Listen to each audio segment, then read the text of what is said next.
Hello everyone, welcome to DVE learning. So guys, आज हम हमारा बैंकिंग का यूनिट फर्स्ट का मनी मार्केट का एक पोर्शन हमारा रहता है जो कि है डीवैल्यूएशन ऑफ मनी। वो टॉपिक आज हम कवर कर रहे हैं, devaluation of money. Devaluation of money का मतलब क्या होता है कि जो हमारी करेंसी की वैल्यू है उसको हम कम कर देते हैं in comparison to other countries currency. For example, मान लो $1 की वैल्यू अप्रोक्स ₹74 समथिंग अप्रोक्स चल रही है, डेली बेसिस पे चेंज होता है तो 74 एज्यूम कर रहे हैं।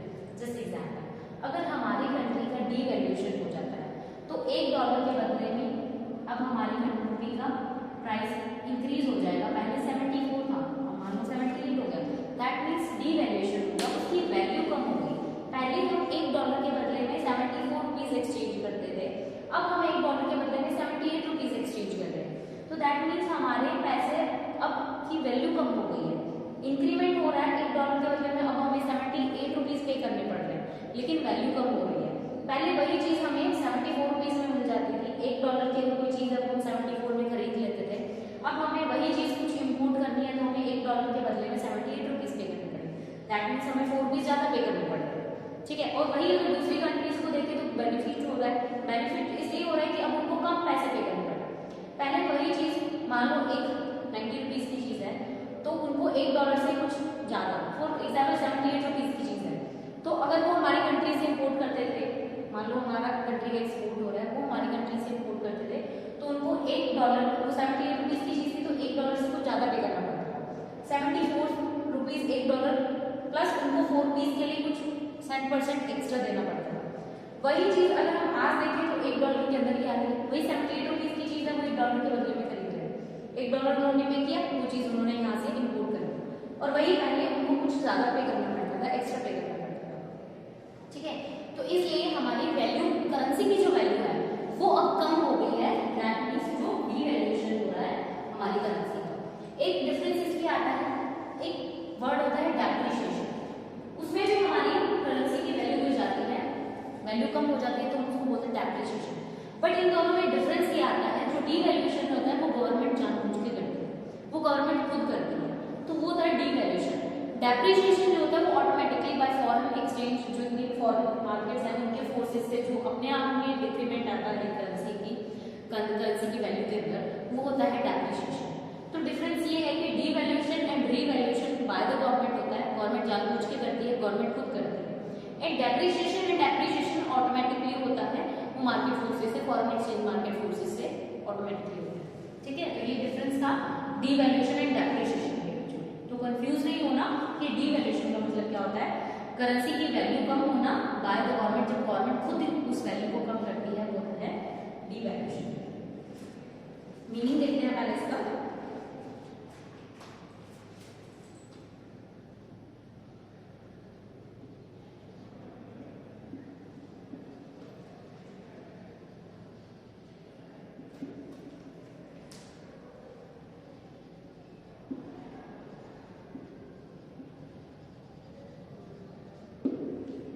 Devaluation means deliberate reduction by the government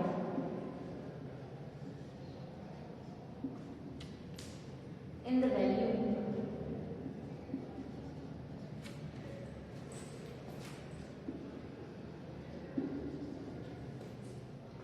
value of its national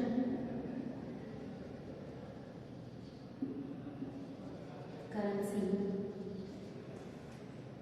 in terms of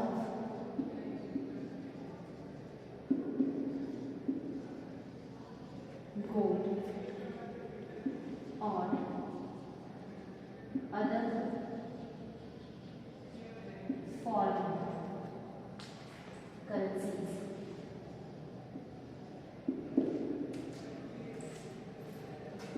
In other words,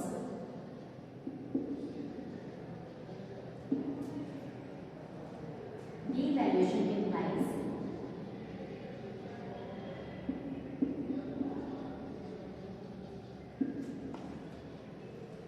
an international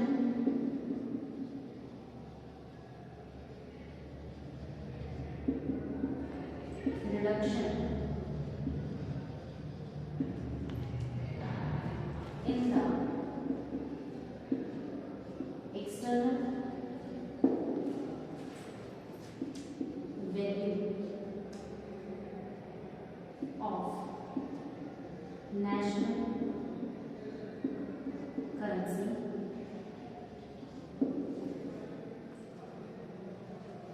तो ये था हमारा मेन डीवैल्यूएशन ऑफ मनी का। Devaluation means deliberately reduction, deliberately reduction होना बाय द गवर्नमेंट, गवर्नमेंट खुद करती है in the value of its national currency, खुद की नेशनल करेंसी के अंदर, इन टर्म्स ऑफ गोल्ड और अदर फॉरेन करेंसी। वो गोल्ड के टर्म में भी हो सकता है, वो अदर फॉरेन करेंसी के बदले में भी हो सकता है।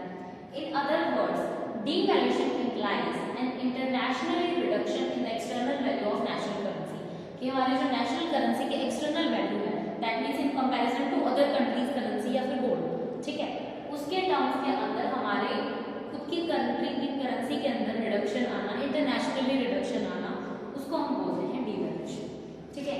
हमारे जो कुछ ऑथर हैं उन्होंने डेफिनेशन दी है, जैसे कि according to H.E. Elliott, where for any reason,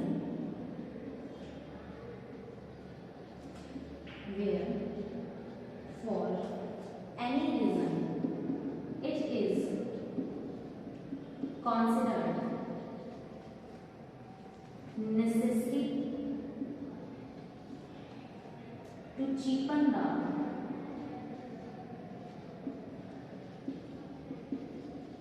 exchange value of country's currency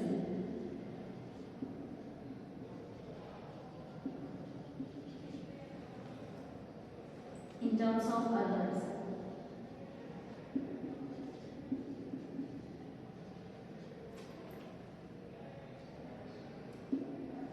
process is known as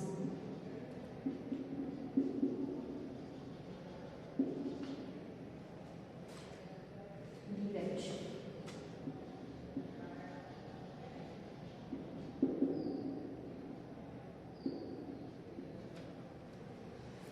तो HEM में डेफिनेशन दी है, where for any reason it is considered necessary to cheapen the exchange value of country's currency in terms of others, the process is known as devaluation।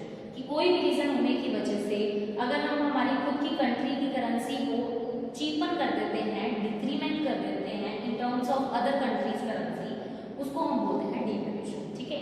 तो ये था हमारा main. अब हम next देखते हैं इसके ऑब्जेक्टिव्स या कॉजेज। हम बोल सकते हैं कि क्या ऐसी नीड पड़ती है, क्या ऐसे ऑब्जेक्टिव्स होते हैं जिसकी वजह से गवर्नमेंट को डीवैल्यूएशन ऑफ करेंसी करना पड़ता है, ठीक है। तो हम देखेंगे इसके ऑब्जेक्टिव्स। इनको हम ऑब्जेक्टिव भी बोल सकते हैं, कॉजेज भी बोल सकते हैं कि क्या ऐसे कॉजेज होते हैं जिसकी वजह से हमें डीवैल्यूएशन ऑफ मनी करना पड़ता है, और क्या ऐसे उसके ऑब्जेक्टिव्स हैं कि डीवैल्यूएशन ऑफ मनी की वजह से हमें क्या क्या बेनिफिट मिलता है।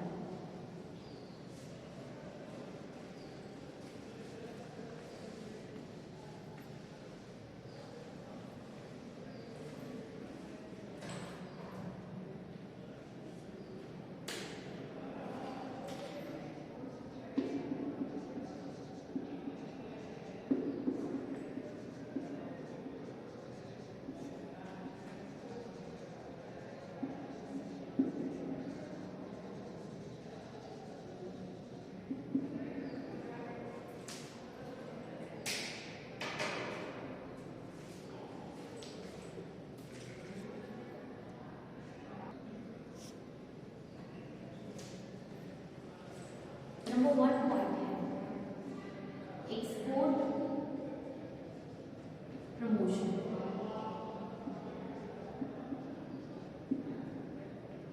एक्सपोर्ट प्रमोशन, एक्सपोर्ट को प्रमोट करने के लिए भी हमारी गवर्नमेंट जो है कभी कभार डीवैल्यूएशन ऑफ करेंसी कर देती है।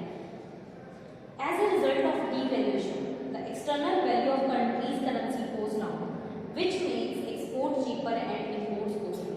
एक्सपोर्ट को प्रमोट करने के लिए भी हमारी गवर्नमेंट जो है वो डीवैल्यूएशन करती है, बिकॉज नाउ जो हमारी कंट्री की वैल्यू है वो चीपर हो चुकी है।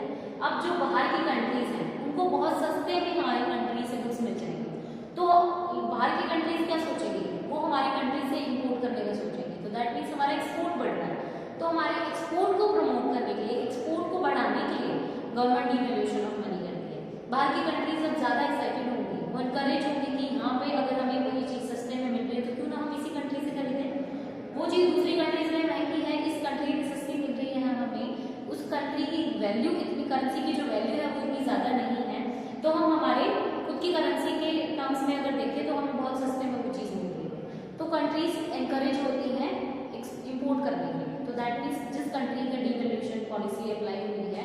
डीवैल्यूएशन हुआ है उस कंट्री का एक्सपोर्ट बढ़ेगा। तो एक्सपोर्ट को प्रमोट करने के लिए भी गवर्नमेंट जो है वो डीवैल्यूएशन ऑफ मनी करती है, that is devaluation of currency.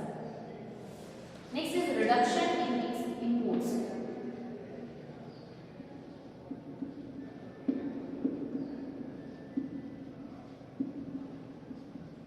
Reduction in imports, export बढ़ेंगे क्योंकि वो चीज दूसरी कंट्रीज के लिए सस्ती पड़ रही है। लेकिन अगर हम किसी दूसरी कंट्री से अगर हम हमारी कंट्री में इंपोर्ट कर रहे हैं, चीजें मंगवा रहे हैं, तो दैट मीन्स वो हमें महंगी पड़ेगी। $1 के बदले में पहले हमें 74 रुपीज पे करने पड़ते थे, लेकिन अब हमें $1 की चीज मंगवानी है तो हमें 78 रुपीज पे करने पड़ेंगे। हमें वो चीज महंगी पड़ रही है। हमारी कंट्री के डिवैल्यूएशन की वजह से अब हमारी कंट्री की वैल्यू डाउन होने की वजह से, चीपर होने की वजह से बाहर की चीजें हमें महंगी पड़ रही है, बिकॉज अब हमें ज्यादा पे करना पड़ रहा है। वैल्यू कम होने की वजह से हमें पेमेंट ज्यादा करनी पड़ रही है, तो हमारे इंपोर्ट्स में क्या होगा, रिडक्शन आएगा। एक्सपोर्ट बढ़ेंगे लेकिन इंपोर्ट्स जो है वो कम हो जाएंगे। Devaluation leads to export promotion and import reduction as the foreign goods will be costlier for that country। कि वही चीजें अब कॉस्टलियर हो जाएंगी, फॉरेन गुड्स जो है कॉस्टलियर हो जाएंगे उस कंट्री के लिए जहां पे डीवैल्यूएशन पॉलिसी अप्लाई की गई है, जिसकी वैल्यू ऑफ करेंसी कम हुई है, वहां पे इंपोर्ट्स में रिडक्शन आ जाएगा। तो एक्सपोर्ट का प्रमोट होना, इंपोर्ट में रिडक्शन होना, दोनों चीजें क्या करती हैं, हमारे बैलेंस ऑफ ट्रेड को बैलेंस करती है। तो नेक्स्ट पॉइंट है हमारा balance of trade.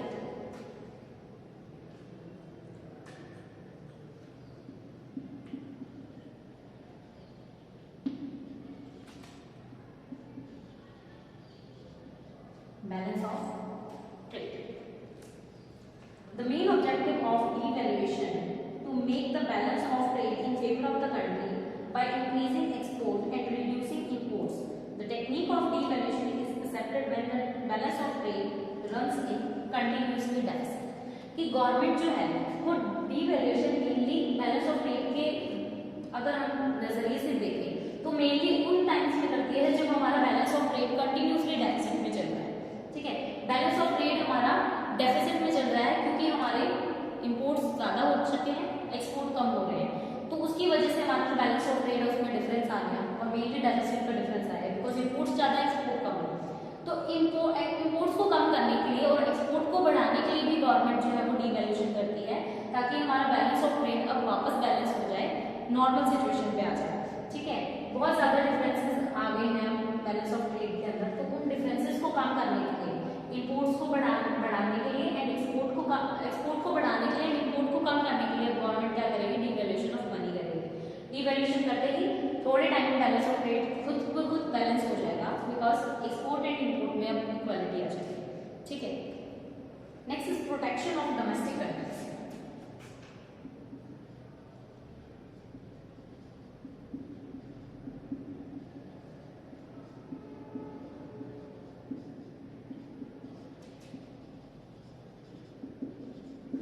Protection of domestic countries.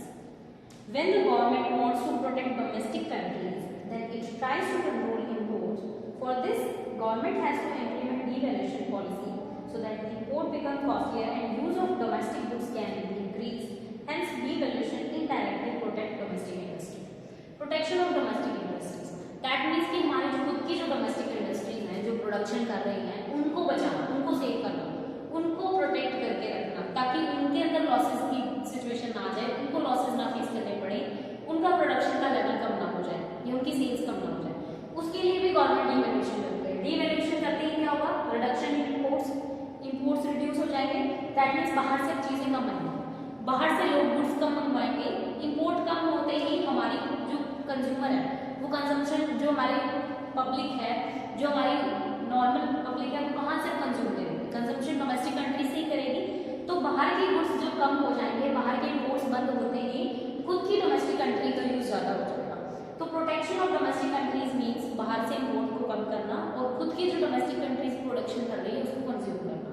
ठीक है, इंपोर्ट कम होते बाहर की चीजें बंद हो जाएंगी और बंद होते ही डोमेस्टिक कंट्री की जो प्रोडक्शन है उसका प्रोडक्शन बढ़ जाएगा, सेल्स बढ़ जाएगी और लोग जो है उनकी कंजम्पशन स्टार्ट कर देंगे ताकि जो डोमेस्टिक कंट्रीज है उनका इंटरेस्ट बचा रहे। इसलिए भी गवर्नमेंट जो है वो डीवैल्यूएशन करती है।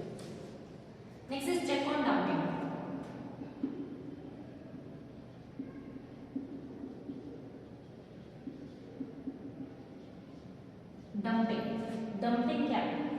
डंपिंग एक ऐसी सिचुएशन होती है जिसमें कंट्रीज क्या करती हैं, अपने एक्सपोर्ट्स को बढ़ाने के लिए खुद की कंट्री में जो प्रोडक्शन हो रहा है वही सेम गुड बाहर की कंट्री में एक्सपोर्ट करेगी बहुत सस्ते प्राइसेस पे, इवन कॉस्ट ऑफ प्रोडक्शन भी रिकवर नहीं हो पाएगी, और वही सेम गुड खुद की कंट्री में डोमेस्टिक कंट्री में बेचेगी इतने हाई प्राइसेस पे ताकि उनकी कॉस्ट भी रिकवर हो जाए, उनका प्रॉफिट भी निकल जाए। ठीक है, सिर्फ अपने एक्सपोर्ट को बढ़ाने के लिए जो कंट्रीज हैं खुद के एक्सपोर्ट को बढ़ाने के लिए डंपिंग की सिचुएशन करती हैं, लेके आती हैं ताकि उनकी एक्सपोर्ट बढ़ सके। खुद की कंट्री में कॉस्ट रिकवर कर लेती हैं, प्रॉफिट कमा लेती हैं महंगे प्राइसेस पे बेच के, और वही बाहर एक्सपोर्ट करने के लिए उन्हीं सेम चीज़ों को अब महंगे प्राइसेस पे बेचते हैं, उन्हीं एक्सपोर्ट करने के लिए बाद बहुत सस्ते प्राइसेस पे बेचती हैं और खुद की डोमेस्टिक कंट्रीज में बहुत हाई प्राइसेस पे बेचती हैं ताकि उनकी कॉस्ट रिकवर हो जाए। तो वो डंपिंग की सिचुएशन ना आ सके या उस सिचुएशन को चेक कर सके, इसलिए भी गवर्नमेंट डिवैल्यूएशन करती है। When a country sells its commodity at prices lower than the cost of production to increase export, then this condition is called dumping. To prevent the harmful effects of this situation, policy of devaluation is implemented so that dumping may not produce negative effect on domestic industries, ताकि domestic industries पे कोई negative effect ना आ सके। तो वो dumping की situation को avoid करने के लिए भी गवर्नमेंट devaluation करती है ताकि कंट्रीज जो इंडस्ट्रीज हैं वो खुद की डोमेस्टिक कंट्री में इतने हाई प्राइसेस ना चार्ज करें। अब बाहर से इंपोर्ट बंद हो गई तो दैट मींस खुद की डोमेस्टिक कंट्री में तो नीड पड़ेगी ना उन चीज़ों की, ताकि उनको बाहर महंगे सस्ते प्राइसेस पे बेचने से और खुद की कंट्री में वही चीज़ें महंगे प्राइसेस पे बेचने से जो सिचुएशन नेगेटिव सिचुएशन अराइज होती है वो ना हो सके, वो अवॉइड हो सके, इसलिए भी गवर्नमेंट डिवैल्यूएशन करती है। Next is to receive foreign loans.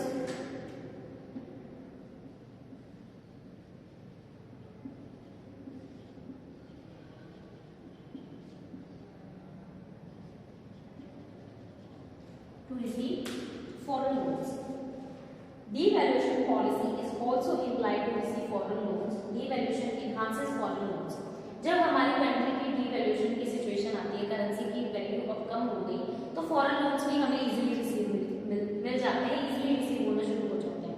क्यों? क्योंकि अब हम लोन मिल रहा है हमें, जो बाहर की कंट्रीज दे रही है वो हमें लोन दे रही है, तो उनको जब हम रीपेमेंट करेंगे तो उनको महंगे प्राइस पे करेंगे। ठीक है, अब हमारी वैल्यू जो है वो कम हो चुकी है, दैट मीन अगर हमें $1 दे रहे तो उसके बदले में हमें 78 रुपीज देने पड़ेंगे।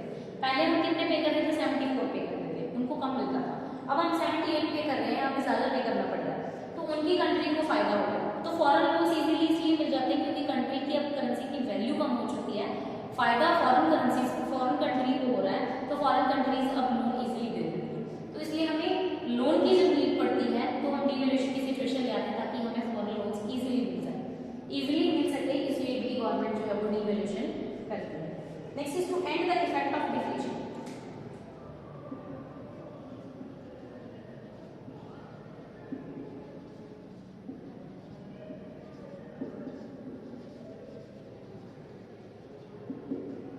And the effect of deflation.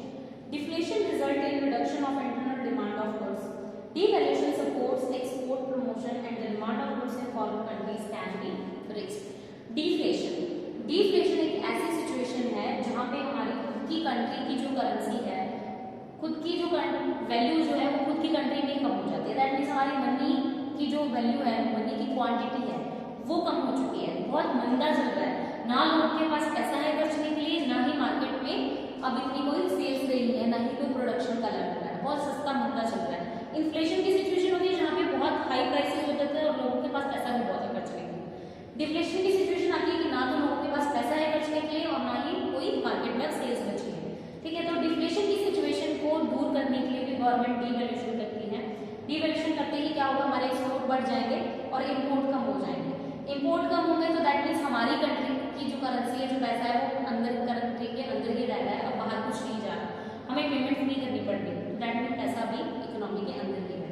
Export बढ़ जाएंगे तो दैट मीन्स बाहर से पैसा आता है, एक्सपोर्ट बढ़ते ही दूसरी कंट्री की करेंसी हमारी कंट्री में आने लग जाएंगी, हमारे फॉरेन रिजर्व्स बढ़ जाएंगे, हमें अब पैसा इकोनॉमी में ज़्यादा आ जाएगा, तो वो डिफ्लेशन की सिचुएशन दूर हो जाएगी। पैसा इकोनॉमी में आते ही डिफ्लेशन की सिचुएशन दूर हो जाएगी, तो वो सिचुएशन को अवॉइड करने के लिए, वो दूर करने के लिए भी गवर्नमेंट डिवैल्यूएशन करती है ताकि जो इफेक्ट्स हैं डिफ्लेशन के वो इतने भी ज़्यादा इफेक्ट ना करें, वापस मार्केट में इन्फ्लेशन की सिचुएशन अराइज होना स्टार्ट हो, हम रीइन्फ्लेशन की स्टेज पे आए।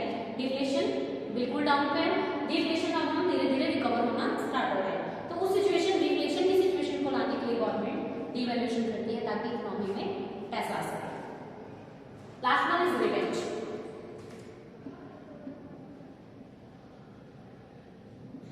रिवेंज रिवेंज का पॉइंट आता है कि कुछ कंट्रीज जो है ना रिवेंज लेने के लिए भी जो डिवैल्यूएशन की पॉलिसी है वो अडॉप्ट करती है। कैसे कि एक कंट्री ने डिवैल्यूएशन पॉलिसी अडॉप्ट की। सपोज हमने आज हमारे इंडिया ने फॉर एग्जांपल इंडिया ने डिवैल्यूएशन की पॉलिसी अडॉप्ट की तो हमारे रुपये की वैल्यू जो है बहुत कम होगी, रुपीज की वैल्यू डॉलर के कंपैरिजन में बहुत कम होगी। तो हमारे क्या होंगे, एक्सपोर्ट बढ़ेंगे, इंपोर्ट कम हो जाएंगे। इंपोर्ट कम होते ही तो किसी कंट्री से तो हम इंपोर्ट कर रहे थे उसके एक्सपोर्ट बंद हो जाएंगे।